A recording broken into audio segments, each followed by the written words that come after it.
தமிழகமெங்கும் கிளைகள் கொண்ட Annamal institute of hotel management and hospital management படிப்பில் சேர்வதற்கான அட்மிஷன் நடைபெறுகிறது. ஸ்ரீவைகுண்டம் அருகே இளைஞரை தாக்கிய குற்றவாளியை கைது செய்ய வலியுறுத்தி 100க்கும் மேற்பட்டோர் திருநெல்வேலி திருச்செந்தூர் சாலையில் மறியலில் ஈடுபட்டனர்.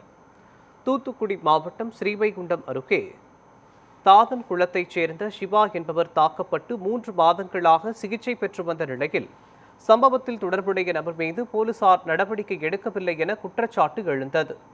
இதையடுத்து சிவாவின் உறவினர்கள் மற்றும் கிராம மக்கள் 100க்கும் மேற்பட்டோர் கருங்குளம் பகுதியில் திருநெல்வேலி திருச்செந்தூர் நெடுஞ்சாலையில் மறியலில் ஈடுபட்டனர்.